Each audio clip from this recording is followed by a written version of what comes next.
নমস্কাৰ ছাত্ৰ ছাত্ৰীসকল, আশা কৰোঁ তোমালোকে সকলোৱে ভালে আছা।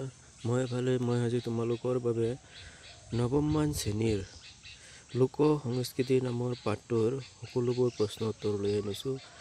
আশা কৰোঁ ছাত্ৰ ছাত্ৰীসকল নিশ্চয় তোমালোকে ইয়াৰ পৰা উপকৃত হ'বা। যদিও তোমালোকে পাঠটোৰ পৰা উপকৃত হৈছোঁ বুলি ভাবা, তেনেহ'লে মোৰ চেনেলটো ছাবস্ক্ৰাইব কৰি ল'বা। লগতে লগৰ বন্ধু বান্ধৱীসকলৰ লগত শ্বেয়াৰ কৰি দিবা, যাতে তেওঁলোকে এই ভিডিঅ'টো চাই তেওঁলোকো উপকৃত হ'ব পাৰে। বলাচোন ছাত্ৰ ছাত্ৰীসকল, আমি ভিডিঅ'টোলৈ আগবাঢ়োঁ। ভাষা বিষয়ক তলৰ প্ৰশ্নসমূহৰ চমুকৈ উত্তৰ লিখা। লোককৃষ্টিৰ সাধাৰণ উত্তৰণক কি বোলা হয়? লোককৃষ্টিৰ সাধাৰণ উত্তৰণক লোক সংস্কৃতি বুলি কোৱা হয়। খ নম্বৰ, লোক সমাজত কোন সময়ৰ কথাৰ অধিক সমাদৰ? লোক সমাজত পুৰণি দিনৰ কথা অধিক সমাদৰ। ঘ নম্বৰ, লোককৃষ্টি কাক বোলে? উত্তৰটো এনেদৰে লিখিব পাৰা। গঞ্জা সমাজে নিজৰ বিভিন্ন কৰ্মৰ মাজতে ঋতু, মাহ, পক অনুসৰি বিভিন্ন উৎসৱ সম্পাদন কৰে। সেই সভা উৎসৱত গীত, নাচ, অভিনয় আদি কৰা হয়। এই কামবোৰকে লোক কৃষ্টি বুলি কোৱা হয়। পকটো বুজি পাইছা? পক মানে হ'ল পষেক। 15টি নিয়মবোৰত যিটো আহে সেইটো পষেক বুলি কোৱা হয়। আৰু ঘ নম্বৰ, লোক সংস্কৃতিৰ দৃশ্যমান দিশক কি বুলি কোৱা হয়? এনচাৰটো লিখিব পাৰা। লোক সংস্কৃতিৰ দৃশ্যমান দিশক ভৌতিক সংস্কৃতি বুলি কোৱা হয়।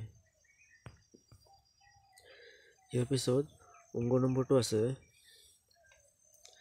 পাঠটোত উল্লেখিত লক্ষ্মীনাথ বেজবৰুৱাই সম্পাদন কৰা সাধু কথাৰ পুথিখনৰ নাম কি? লক্ষ্মীনাথ বেজবৰুৱাই সম্পাদন কৰা সাধু কথাৰ পুথিখনৰ নামটো হ'ল বুঢ়ী আইৰ সাধু। এনেদৰে লিখিব পাৰা। লক্ষ্মীনাথ বেজবৰুৱাই সম্পাদন কৰা সাধু কথাৰ পুথিখনৰ নাম হ'ল বুঢ়ী আইৰ সাধু। ইয়াৰ পিছত 2 নম্বৰটো, লোক সমাজ সম্পৰ্কে কিছুমান লোকতত্ত্ববিদে দিয়া ধাৰণা গ্ৰহণ কৰিব নোৱাৰে বুলি লেখকে কৈছে। এই ধাৰণা গ্ৰহণ কৰিব নোৱাৰাৰ কাৰণ কি? কি কৈছে? লোক সমাজ সম্পৰ্কে কিছুমান লোকতত্ত্ববিদে দিয়া ধাৰণা কি কৰিব নোৱাৰি? গ্ৰহণ কৰিব নোৱাৰি। কি কাৰণে বা গ্ৰহণ কৰিব নোৱাৰি? উত্তৰটো এনেদৰে লিখিব পাৰা। লোক সমাজত কোনো লোকতত্ত্ববিদে সমাজৰ নিম্ন স্তৰৰ বুলি ক'ব খোজে। কি বুলি ক'ব খোজে? সমাজৰ নিম্ন স্তৰৰ বুলি ক'ব খোজে লোক সমাজক। এই ধাৰণা গ্ৰহণ কৰিব নোৱাৰি। এই ধাৰণা গ্ৰহণ কৰিব নোৱাৰাৰ কাৰণ হ'ল, বিজ্ঞানসন্মত দৃষ্টিভংগী হ'লেই যে কোনো এখন সমাজৰ উচ্চতৰ হ'ব আৰু তাৰ বিপৰীতে লোক বা গঞ্জা সমাজ নিম্ন স্তৰৰ হ'ব লাগিব তেনে কোনো কথা নাই। গতিকে বিজ্ঞানসন্মত দৃষ্টিভংগী হ'লেই যে কোনো এখন সমাজ কি হ'ব? উচ্চতৰ হ'ব আৰু ইয়াৰ বিপৰীতে গঞ্জা লোকসকল নিম্ন স্তৰৰ তেনে কোনো কি নাই? কথা নাই। লোক সমাজৰ অংগীভূত মানুহে প্ৰায়ে গাঁৱে ভূঞে বাস কৰে। গতিকে লোক সমাজত অংগীভূত জড়িত মানুহবিলাক ক'ত বাস কৰে? গাঁৱে ভূঞে, গাঁৱত বাস কৰে। আৰু অভিজাত শ্ৰেণীৰ লোকসকলে নগৰ চহৰত বাস কৰে। যিসকল অভিজাত মানে হ'ল ধনী শ্ৰেণীৰ মানুহে, তেওঁলোকে ক'ত বাস কৰে? নগৰ চহৰত বাস কৰে। এই ধাৰণা সৰ্বদাই গ্ৰহণযোগ্য হ'ব নোৱাৰে। কিন্তু এই কথা কি কৰিব নোৱাৰি? গ্ৰহণ কৰিব নোৱাৰি।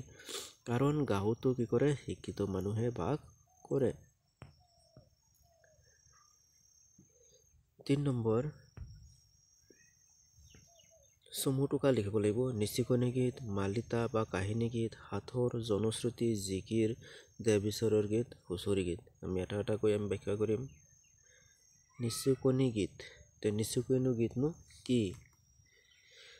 নিচুকনি গীতসমূহ অসমীয়া লোক সংস্কৃতিৰ এক অবিচ্ছেদ্য অংগ।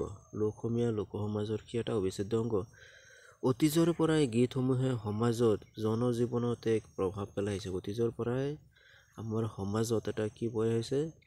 এটা জনজীৱনত এক প্ৰভাৱ পেলাই আহিছে। সাধাৰণতে কেঁচুৱাক নিচুকাবলৈ বা টোপনিয়াই নিয়াবলৈ, গতিকে নিচুকনি গীত কি কাৰণে ব্যৱহাৰ কৰা হৈছিল? কেঁচুৱাসকলে নিচু কোৱাবলৈ বা টোপনিত নিয়াবলৈ এই গীতসমূহ কি কৰা হৈছিল? ব্যৱহাৰ কৰা হৈছিল।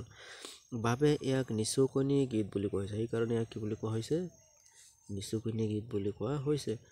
অসমীয়া সমাজত বহুলভাৱে প্ৰচলিত কেইটামান নিচু গীত হ'ল হিয়ালে এ নাহিবি ৰাতি, আমাৰে মইনা শুব এৰ, এইখিনি আদি। এইটো এটা নিচুকনি গীতৰ এটা উদাহৰণ, বুজিছেনে? ইয়াৰ পিছত মালিতা বা গীত। মালিতাসমূহনো কি বস্তু বা কাহিনী গীত? ইও অসমীয়া লোক সংস্কৃতিৰ এক অবিচ্ছেদ্য অংগ। গতিকে ইও এটা কি? অসমীয়া লোক সমাজৰ এটা অবিচ্ছেদ্য অংগ। মালিতা বা কাহিনী গীতসমূহৰ মাজেদি যিকোনো এটা কাহিনী বা কথাৰ অৱতাৰণা কৰা হয়। সুৰ লগাই পদ্য হিচাপে এই কাহিনীবোৰ শেষ কৰা হয়। গতিকে এইবিলাক কেনেকৈ গোৱা হয়? সুৰ লগাই পদ্য আকাৰতে কাহিনীবিলাক শেষ কৰা হয়। শুনিবলৈ ৰস লগা আৰু শুৱলা হোৱাৰ বাবে মালিতা বা কাহিনী গীতসমূহ আমাৰ আদৰৰ আপুৰুগীয়া সম্পদ হৈ আছে। গতিকে এইখিনি শুনিবলৈ কেনেকুৱা? ৰস লগা, শুৱলা, হয়নে? সেইকাৰণে সেই গীতসমূহক আমাৰ কি বুলি কোৱা হৈছে? আপুৰুগীয়া সম্পদ বুলি কোৱা হৈছে। যেনে হা অ হা অ হা এ হা হা, হা ইয় হ নমো নাৰায়ণ। গতিকে এইবিলাক গাবলৈ সেনেকুৱা হয়, বৰ ধুনীয়া হয়। ইয়াৰ পিছত হাথৰ সম্পৰ্কতে তোমালোকে জানাই। মূলতঃ মানুহৰ মুখে মুখে চলি অহা প্ৰবাদসমূহকে হাথৰ বোলা হয়। মুখে মুখে চলি অহা যিবিলাক প্ৰবাদ, এইবিলাকে কি বুলি কোৱা হৈছে? হাথৰ। ই কেৱল অসমীয়া লোক সংস্কৃতিৰ একক বৈশিষ্ট্য, আন কোনো সংস্কৃতিত ইয়াৰ ব্যৱহাৰ পাবলৈ নাই।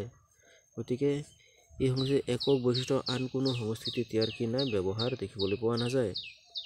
ধেমালি আৰু ৰসৰ চলেৰে বুদ্ধিমত্তা পৰীক্ষা কৰা, বৃদ্ধি কৰাৰ কৌশল হিচাপে হাথৰসমূহ অসম বিখ্যাত। গতিকে ধেমালি আৰু ৰসৰ চলেৰে নিজৰ বুদ্ধিমত্তা পৰিচয় দিবলৈ আৰু বৃদ্ধি কৰাৰ কৌশল হিচাপে কি কৰা হয়? হাথৰসমূহ ব্যৱহাৰ কৰা হয়। আৰু হাথৰসমূহ অসমৰ বাবে বিখ্যাত। উদাহৰণস্বৰূপে একেডাল খেৰে গড়টো বেৰে। গতিকে ইয়াৰ উত্তৰটো কি হ'ব? চাকি। হাথৰ আৰু এটা হ'ল ঘৰৰ ওপৰত ঘৰ, তাতে পৰি মৰ। গতিকে ঘৰৰ ওপৰত ঘৰ, তাতে পৰি মৰ, এইটো কি? আঠুৱা। গতিকে ইয়াৰ জৰিয়তে কি ক'ব পাৰি? মানুহৰ বুদ্ধিমত্তাৰ পৰীক্ষা কৰা হয়, বুজিছেনে? জনশ্ৰুতি কি বস্তু? এতিয়া মানুহৰ মুখে মুখে যুগৰ পিছতে যুগ ধৰি প্ৰচলিত হৈ অহা শ্লোক প্ৰবাদসমূহকে জনশ্ৰুতি বুলি কোৱা হৈছে। মুখে মুখে যুগৰ পিছত যুগ ধৰি কি হৈ আছে? এইবিলাক চলি আহিছে, শ্লোক বা প্ৰবাদসমূহ চলি আহিছে। ইয়াকে কি বুলি কোৱা হৈছে? জনশ্ৰুতি। ই গদ্যধৰ্মী লোককথাৰ অন্তৰ্গত। ই কি হয়? গদ্যধৰ্মী লোককথাৰ অন্তৰ্গত। ইয়াৰ পিছত আছে জিকিৰ। জিকিৰসমূহ তোমালোকে নাম নিশ্চয় শুনিছা আৰু গাইছাও চাগে। জিকিৰসমূহ অসমীয়া সাহিত্যৰ অমূল্য সম্পদ। গতিকে অসমীয়া সাহিত্যৰ এটা অমূল্য সম্পদ কি? জিকিৰ। আজান পীৰে ৰচনা কৰা গীতসমূহ জিকিৰ বোলা হয়। গতিকে জিকিৰ কোনে ৰচনা কৰিছিল? আজান পীৰে। ধৰ্ম প্ৰচাৰ আৰু প্ৰসাৰৰ উদ্দেশ্যে এই গীতসমূহ ৰচনা কৰা হৈছিল। গতিকে কি কৰা হৈছিল? ধৰ্ম প্ৰচাৰ। কি ধৰ্ম প্ৰচাৰ কৰিছিল জানাই? ইছলাম ধৰ্ম প্ৰচাৰৰ উদ্দেশ্যে কি কৰা হৈছিল? জিকিৰবিলাক ৰচনা কৰা হৈছিল। ইছলাম ধৰ্ম প্ৰসাৰ আৰু প্ৰচাৰ কৰাৰ বাবেই। কোনে ৰচনা কৰিছিল? আজান পীৰে ৰচনা কৰিছিল। এই গীতসমূহ সম্প্ৰীতিৰ নিদৰ্শন পোৱা যায়। এই গীতসমূহত কি নিদৰ্শন পোৱা যায়? সম্প্ৰীতিৰ এক নিদৰ্শন দেখিবলৈ পোৱা যায়।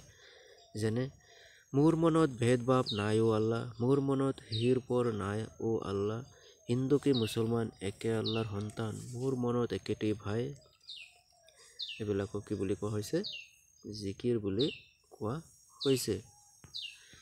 ইয়াৰ পিছত আছে হুঁচৰি গীত। হুঁচৰি গীত অসমীয়াৰ অন্যতম আপুৰুগীয়া সম্পদ, যাৰ লগত জড়িত হৈ আছে অসম তথা অসমীয়াৰ আৱেগ আৰু সন্মান। গতিকে হুঁচৰি গীত অসমীয়াৰ অন্যতম আপুৰুগীয়া কি সম্পদ, যাৰ লগত কি জড়িত আছে অসম তথা অসমীয়াৰ আবেগ অনুভূতি সন্মান জড়িত হৈ আছে। হুঁচৰি বিশেষকৈ বহাগ বিহুৰ লগত জড়িত। হুঁচৰি কেতিয়া গোৱা হয়? বহাগ বিহুৰ সময়ত গোৱা হয় বা বহাগ বিহুৰ লগত জড়িত হৈ আছে। আহঁতৰ লগত পথাৰৰ মাজত নৃত্য কৰোঁতে ডেকা গাভৰুসকলে হুঁচৰি গীতৰ তালত কঁকাল ভাঙে। গতিকে আহঁতৰ তলত বা পথাৰৰ মাজত নৃত্য কৰোঁতে কি কৰে? ডেকা গাভৰুসকলে হুঁচৰি গীতত কঁকাল ভাঙে, মানে কঁকাল ভাঙি নাচে। হুঁচৰি পৰিৱেশন কৰাৰ কেতবোৰ নিয়ম নীতি থাকে। গতিকে হুঁচৰি গীত পৰিৱেশন কৰাৰ কি আছে? কিছুমান নীতি নিয়ম আছে। উদাহৰণস্বৰূপে দেউতাৰ বৰেগৰ দেখাতে ভয়ংকৰ, হৰণ খেৰ মেলিয়ে চাই, মুগাৰে ভটীয়া, নহ গাঁথনি সৰিয়হ বাগৰি যায়। এইবিলাক হৈছে এটা হুঁচৰি গীতৰ এটা উদাহৰণ। ইয়াৰ পিছত লোকজীৱন তিনিটা ভাগত বিভক্ত। লোকজীৱনত কি তিনিটা ভাগত বিভক্ত? প্ৰত্যেকটো ভাগৰে চমুৱা ভাগ দিয়া। এনচাৰটো লিখিব পৰা। লোকজীৱন সামাজিক আচাৰ অনুষ্ঠান, ভৌতিক বা বস্তু সংস্কৃতি আৰু পৰিৱেশ কলা, এই তিনিটা ভাগত কি হৈ আছে? বিভক্ত হৈ আছে। সামাজিক আচাৰ অনুষ্ঠান, মৌখিক সাহিত্য আৰু ভৌতিক সংস্কৃতিৰ মাজতে পৰম্পৰাগত জীৱন। গতিকে মৌখিক সাহিত্য আৰু ভৌতিক সংস্কৃতিৰ মাজতে কি আছে? পৰম্পৰাগত জীৱন জড়িত হৈ আছে। পৰম্পৰাগত জীৱন ভৌতিক সংস্কৃতি আৰু মৌলিক সাহিত্যৰ মাজত সংযোগ হেতু। গতিকে পৰম্পৰাগত জীৱন হ'ল ভৌতিক সংস্কৃতি আৰু মৌখিক সাহিত্যৰ মাজত এটা যোগসূত্ৰ স্থাপন কৰিছে। কোনে? পৰম্পৰাগত জীৱনে। সমাজ আৰু পৰিয়ালৰ মাজত অনুষ্ঠিত কৃষি বা খেতি বাতি, জন্ম বিবাহ মৃত্যু আদি বিষয়ক ৰীতি নীতি আচাৰ ব্যৱস্থা অনুষ্ঠান আদিয়ে সামাজিক অনুষ্ঠান। এইবিলাক কি বুলি কোৱা হৈছে? সামাজিক অনুষ্ঠান। যেনেকৈ খেতি বাতিয়ে হওক, জন্ম বিবাহেই হওক, ৰীতি নীতি আচাৰ অনুষ্ঠানেই সকলোবিলাকে সামাজিক অনুষ্ঠান। এইবোৰ লোকবিশ্বাসৰ সৈতে প্ৰধানভাৱে জড়িত। এইবিলাক কাৰ লগত জড়িত? লোকবিশ্বাসৰ সৈতে জড়িত। সামাজিক আচাৰ অনুষ্ঠানত চাৰিটা ভাগত বিভক্ত। সামাজিক আচাৰ অনুষ্ঠান কেইটা ভাগত বিভক্ত আছে? চাৰিটা ভাগত। উৎসৱ অনুষ্ঠান, অৱসৰ বিনোদন আৰু খেল ধেমালি, লোক ধৰ্ম আৰু লোক ঔষধ, এই চাৰিটা ভাগত বিভক্ত হৈ আছে। ভৌতিক সংস্কৃতি বা বস্তু সংস্কৃতি। ভৌতিক সংস্কৃতিনো কি বস্তু? ভৌতিক বা বস্তু সংস্কৃতি হ'ল লোক সংস্কৃতিৰ দৃশ্যমান দিশ। গতিকে ভৌতিক সংস্কৃতি কি? লোক সমাজৰ এটা দৃশ্যমান দিশ। কেতিয়াবা প্ৰশ্ন সোধে লোক সমাজৰ দৃশ্যমান দিশ কি?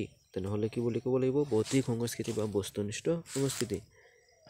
জীৱন ধাৰণৰ বাবে প্ৰয়োজনীয় সমল নিৰ্মাণ নাইবা খোৱা লোৱা বস্তু সামগ্ৰী আদি ৰন্ধা বঢ়া প্ৰস্তুত আদিয়ে লোক সংস্কৃতিৰ অধ্যয়নৰ সামগ্ৰী। কেতিয়াবা এনেকুৱা প্ৰশ্ন লোক সংস্কৃতিৰ অধ্যয়নৰ সামগ্ৰী কি? তেনেহ'লে ক'ব লাগিব আমাৰ যিবিলাক প্ৰয়োজনীয় সমল নিৰ্মাণ নাইবা খোৱা লোৱা বস্তু সামগ্ৰী ৰন্ধা বঢ়া প্ৰস্তুতি আদিয়েই কি বুলি কোৱা হৈছে? লোক সংস্কৃতিৰ অধ্যয়নৰ সামগ্ৰী বুলি কোৱা হৈছে। ভৌতিক সংস্কৃতিৰ উপবিভাগ কেইটা হৈছে? কেতিয়াবা ভৌতিক সংস্কৃতিৰ উপবিভাগবিলাক কি? তেনেকুৱা ধৰণৰ প্ৰশ্ন সুধিব পাৰে। তেনেহ'লে লিখিব এইটো লোককলা, লোকশিল্প, লোক স্থাপত্য কলা, লোক আৱৰণ আৰু লোক ৰন্ধন প্ৰণালী। এইবিলাক হৈছে ভৌতিক সংস্কৃতিৰ উপবিভাগ। লোক পৰিৱেশ্য কলা। 3 নম্বৰটো কি আছে? লোক পৰিৱেশ্য কলা। লোকজীৱনৰ শেষৰ ভাগটো হৈছে লোক পৰিৱেশ্য কলা। গতিকে লোকজীৱনৰ শেষৰ ভাগটো কি? লোক পৰিৱেশ্য কলা। পৰম্পৰাগত গীত নৃত্য নাচ নাট আদিয়ে লোক পৰিৱেশ্য কলাৰ উপাদান। গতিকে পৰম্পৰাগত গীত নৃত্য গীত নাট আদিয়ে কি? লোক পৰিৱেশ্য কলাৰ উপাদান। কোনো এটা সাধু কথা কোৱা, লোকগীত গোৱাকে পৰিৱেশন কৰা বুলি কয়। কোনো এটা সাধু কথা কোৱা বা লোকগীত গোৱাকে কি বুলি কোৱা হৈছে? পৰিৱেশন কৰা। পৰিৱেশ্য কলাৰ পৰিসৰে নৃত্য গীত নাট বাদ্যযন্ত্ৰ আদি সামৰে। গতিকে পৰিৱেশ্য কলাৰ কি সামৰে? নৃত্য গীত নাট বাদ্যযন্ত্ৰ আদি সামৰি লয়। লোকনাট হ'ল গীত আৰু নৃত্যৰ সমষ্টি। লোকনাট কি? গীত আৰু নৃত্যৰ সমষ্টি। সংলাপৰ তুলনাত লোকনাটত গীত আৰু নৃত্যৰ গুৰুত্ব বেছি। সংলাপৰ তুলনাত লোকনাটকত কি থাকে বেছি? গীত আৰু নৃত্যৰ বেছি গুৰুত্ব দিয়া হয়। বহলাই লেখা সামাজিক আচাৰ অনুষ্ঠান লিখিব পাৰা। মৌখিক সাহিত্য আৰু ভৌতিক সংস্কৃতিৰ মাজত পৰম্পৰাগত জীৱন। গতিকে মৌখিক সাহিত্য আৰু ভৌতিক সংস্কৃতিৰ মাজতে কি আছে? পৰম্পৰাগত জীৱন জড়িত হৈ আছে। পৰম্পৰাগত জীৱন ভৌতিক সংস্কৃতি আৰু মৌখিক সাহিত্যৰ মাজত সংযোগ হেতু। গতিকে পৰম্পৰাগত জীৱন ভৌতিক সংস্কৃতি আৰু মৌলিক সাহিত্যৰ মাজত কি আছে? সংযোগ হেতু স্থাপন কৰিছে। সমাজ আৰু পৰিয়ালৰ মাজত অনুষ্ঠিত কৃষি বা খেতি বাতি, জন্ম বিবাহ মৃত্যু বিষয়ক ৰীতি নীতি আচাৰ অনুষ্ঠান আদিয়ে সামাজিক অনুষ্ঠান। গতিকে জন্ম মৃত্যু হওক, বিবাহেই হওক, কৃষিয়ে হওক, এই সকলোবিলাক কি বুলি কোৱা হৈছে? সামাজিক আচাৰ অনুষ্ঠান বুলি কোৱা হৈছে। বা ৰীতি নীতিয়ে হওক, আচাৰ ব্যৱস্থাই হওক, সকলোবিলাক কি? সামাজিক অনুষ্ঠান, সামাজিক আচাৰ অনুষ্ঠান। এইবোৰ প্ৰধানভাৱে লোকবিশ্বাসৰ সৈতে জড়িত। এইবিলাক কাৰ লগত জড়িত হৈ আছে? লোকবিশ্বাসৰ সৈতে। সামাজিক আচাৰ অনুষ্ঠান 4টা ভাগত বিভক্ত। উৎসৱ অনুষ্ঠান, অৱসৰ বিনোদন আৰু খেল ধেমালি আৰু লোক ধৰ্ম আৰু লোককলা, এই 4টা ভাগত কি হৈ আছে? বিভক্ত হৈ আছে। লোক পৰিৱেশ্য কলা। লোকজীৱনৰ শেষ ভাগটোৱে হৈছে লোক পৰিৱেশ্য কলা। লোকজীৱনৰ শেষ ভাগটোকে লোক পৰিৱেশ্য কলা। পৰম্পৰাগত বিধ নৃত্য, নাট আদিয়ে পৰিৱেশ্য কলাৰ উপাদান। কোনো এটা সাধু কথা কোৱা, লোকগীত এটি গোৱাকে পৰিৱেশন কৰা বোলে। পৰিৱেশ্য কলাৰ পৰিসৰ নৃত্য, নাট, বাদ্যযন্ত্ৰ আদিক সামৰে। লোকনাট হ'ল গীত আৰু নৃত্যৰ সমষ্টি। লোকনাট হ'ল গীত আৰু নৃত্যৰ সমষ্টি। ভৌতিক সংস্কৃতি বা বস্তু সংস্কৃতি। ভৌতিক বা বস্তু সংস্কৃতি হ'ল লোক সংস্কৃতিৰ দৃশ্যমান দিশ। লোক সংস্কৃতিৰ দৃশ্যমান দিশকে ভৌতিক সংস্কৃতি বা বস্তু সংস্কৃতি। জীৱন ধাৰণৰ বাবে প্ৰয়োজনীয় সমল নিৰ্মাণ নাইবা খোৱা লোৱা বস্তু সামগ্ৰী, ৰন্ধা বঢ়াৰ প্ৰস্তুতি আদিয়ে ভৌতিক সংস্কৃতিৰ অধ্যয়নৰ সামগ্ৰী। ভৌতিক সংস্কৃতিৰ উপবিভাগ কেইটা হৈছে লোককলা, লোককৃষ্টি, লোক স্থাপত্য কলা, লোক আৱৰণ আৰু লোকৰন্ধন প্ৰণালী। এইবিলাক হৈছে লোক সংস্কৃতিৰ কি বুলি কোৱা হৈছে? উপবিভাগ। 6 নম্বৰ, লোকনাট কিহৰ সমষ্টি বুলি লেখকে কৈছে? এই শ্ৰেণীৰ নাটত সংলাপৰ ওপৰত গুৰুত্ব দিয়া হয়নে? তোমাৰ নিজৰ ভাষাত লিখা। লোকনাট নৃত্য আৰু গীতৰ সমষ্টি বুলি লেখকে কৈছে। লোকনাট নৃত্য বা কি বুলি কৈছে? গীতৰ সমষ্টি বুলি লেখকে কৈছে। লোকনাটত সংলাপৰ গুৰুত্ব কম, তাৰ বিপৰীতে নৃত্য আৰু গীতৰহে গুৰুত্ব বেছি বুলি লেখকে কৈছে। গীত আৰু নৃত্যৰ দ্বাৰাই লোকনাটৰ কাহিনী দেখুওৱা হয়। গতিকে গীত আৰু নৃত্যৰ দ্বাৰাই কি দেখুওৱা হয়? লোকনাটৰ কাহিনী দেখুওৱা হয়। 7 নম্বৰ, লোকসাহিত্যত কেইটা আৰু কি উপভাগত ভাগ কৰিব পাৰি? ভাগবোৰৰ নাম লিখা। কেতিয়াবা পৰীক্ষাত প্ৰশ্ন দিব পাৰে। লোকসাহিত্যক 5টা উপভাগত বিভক্ত হৈছে। 1 নম্বৰ, লোক বা মৌখিক কবিতা, বাচিক কবিতা বা লোক কবিতা। 2 নম্বৰ, গদ্যধৰ্মী লোককথা। 3 নম্বৰ, প্ৰবচন, বচন, লোকাউক্তি, যোজনা আৰু পটন্তৰ। 4 নম্বৰ, সাঁথৰ আৰু 5 নম্বৰ হ'ল লোকভাষা।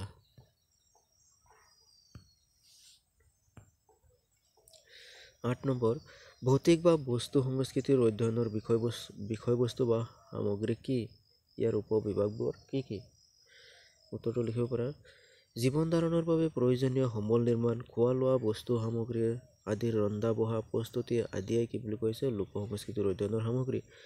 ভৌতিক সংস্কৃতিৰ উপবিভাগ কেইটা হৈছে লোককথা, লোকশিল্পী, লোক স্বাস্থ্যকলা, লোক আৱৰণ আৰু লোকৰন্ধন প্ৰণালী। এইকেইটা হৈছে কি? লোক সংস্কৃতিৰ উপবিভাগ।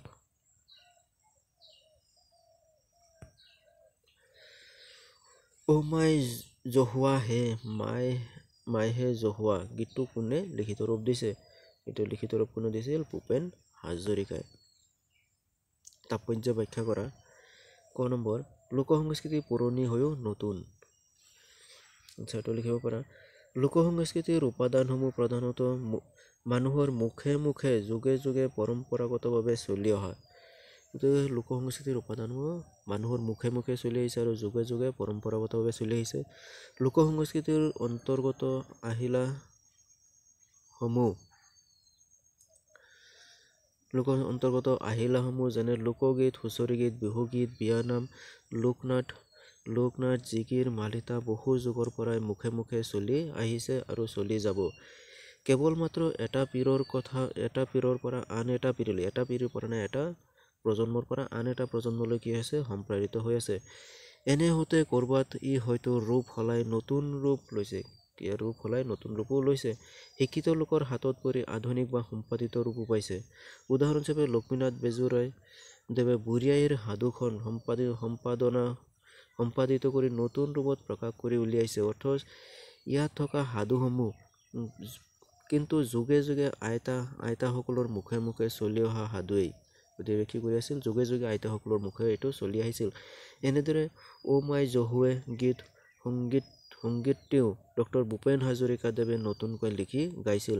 গতিকে দেখা যায় যে লোক সংস্কৃতিৰ বস্তুসমূহ কালৰ পিছত কাল ধৰি চলি অহা। সেইবাবে আমি ক'ব পাৰোঁ লোক সংস্কৃতি পুৰণি হৈও নতুন আৰু নতুন হৈও পুৰণি। খ নম্বৰ, সামাজিক পৰিৱৰ্তনৰ লগে লগে লোক সংস্কৃতিৰো পৰিৱৰ্তন ঘটে।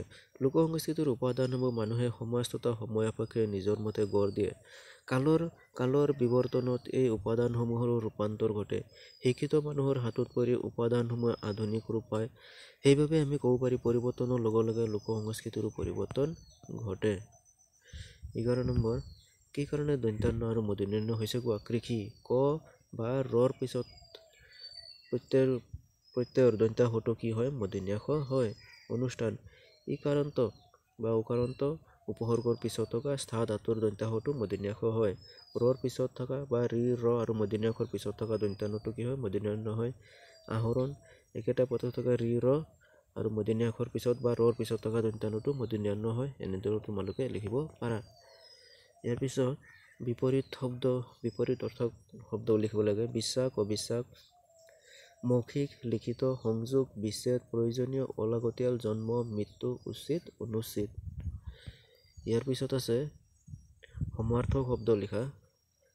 গঞ্জা, গাঁৱলীয়া, পিতা, দেউতা, পিতৃ, এনেকে ধৰ পিতাই লিখিব পাৰা। বেমাৰ, ৰোগ বা অসুখ, চহৰ, নগৰ, লোক, জন বা মানুহ। গতিকে ছাত্ৰ ছাত্ৰীসকল, এইখিনি আছিলে আমাৰ প্ৰশ্ন উত্তৰসমূহ। যদি তোমালোকৰ ভিডিঅ'টো ভাল লাগে তেনেহ'লে মোৰ চেনেলটো ছাবস্ক্ৰাইব কৰি ল'বা। লগতে লগৰীয়া বন্ধু বান্ধৱীসকলৰ লগত শ্বেয়াৰ কৰি দিবা, যাতে তেওঁলোকো ভিডিঅ'টো চাই উপকৃত হ'ব পাৰে।